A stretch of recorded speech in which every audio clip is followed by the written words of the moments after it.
Doing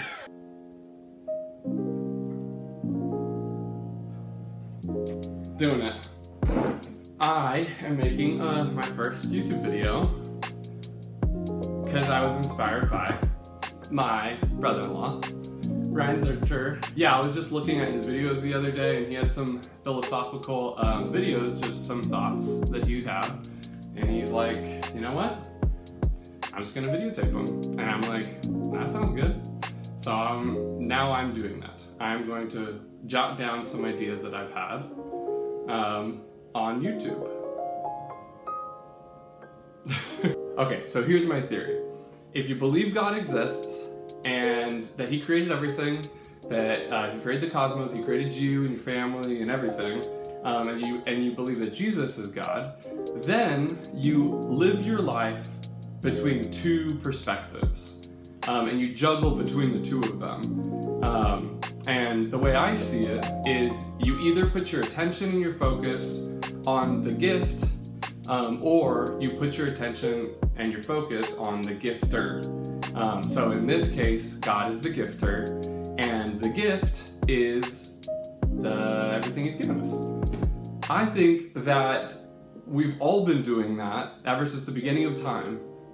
Everyone lives between these two perspectives if they believe God exists, and has given them these things. There's examples in the Old Testament where you are focused on a golden calf, or you're focused on sex, certain different gods, or children, having children like Abraham, and it's not just necessarily good or bad things, right? Like, God's given us sex, but there are people that are like in the Old Testament that show obsession, but there are also gifts that Abraham was the promise, right? The children, and the family, those are good things, but they are a gift, and they're not the gifter. I guess that's some examples in the old times, and today I think it's very similar. We either focus on our families,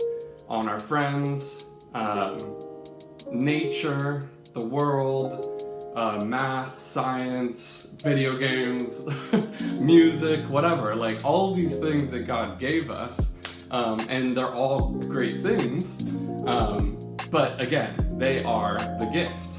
They're not necessarily the gifter. And so the thought is, like, does it make sense to focus so much on the gift compared to the gifter? So say you go to a birthday party and you bring your friend a gift. I don't know, whitey-tidies or something. And you give them the whitey-tidies and they're just like, yo, I needed these so bad. Like, I stained all my other ones. I really need these whitey-tidies. And so they're just like, oh yeah, these whitey-tidies are awesome. And then they're just so focused on it, and then they completely ignore you. And they're just kind of like, oh man, yeah, these whitey-tidies rock. Oh man, look at how cool they are. And they're like white and like tidy. Oh, I just want to be with these whitey-tidies like always. And then you're just kind of like, yeah, they're pretty cool, huh? And then he completely ignores you, and he's just like, oh yeah, those whitey-tidies are so freaking cool. So these whitey-tidies are great, and they're exactly what your friend needed. But does it make sense for him to focus so much on them and ignore you completely? And I'm not saying any of this to make anybody feel judged or bad or anything, but I'm saying, like, everyone, like including me, we go throughout our day either focusing on the person who gave the gift or the gift itself. And it's interesting, right? Because the gift could be great. The gift doesn't have to be drugs. It can be great things like nature, like working out, like food, friends, family, anything really. Those things He gave us, and they're awesome. But it's the same idea. Do we want to stay in the perspective of focusing on the gift, or do we want to move towards like turning up and being like, yo, I love these whitey-tidies, thank you so much, like, you're really cool. And then talking, right? And then like talking to the person who gave the whitey-tidies. I don't know. It's a weird example. Anyways, I just want to close off this video with a verse that I'm going to put right here. And this verse is what Jesus said to someone that asked him, what is the greatest commandment? Trying to trip him up, and he's just like, all right, I'll tell you. He says, love the Lord your God with all your heart, with all your soul, and with all your mind. And that was the first and greatest commandment. And then the second one is like it. He says that it's like it. He says, love your neighbor as yourself. All the law and prophets hang on these two commandments. All right, so I'm gonna get this verse right here, and then I'm gonna. that probably look pretty cool.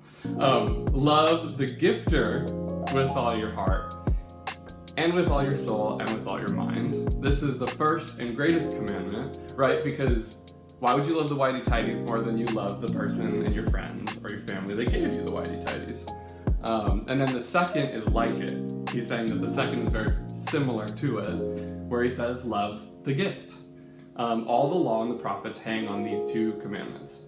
And the gift, it could be yourself. You do need to love yourself. You do need to love your family and your neighbor and your friends and everyone in your life, everybody that you come into contact with. That's obvious. Love them, right?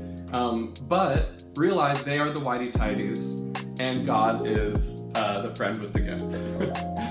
Anyways, I'm not saying this as like a preaching or anything. I'm just saying we all balance between the two, and I'm personally trying to do more of looking at the person who gave the gift and realize that the whitey-tidies are probably going to get stained sooner or later.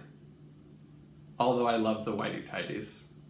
Anyways, I'd love to hear what y'all think about it. If you agree, if you disagree, if you want to chat about it, I'd love to talk to you about it. So leave a comment down below.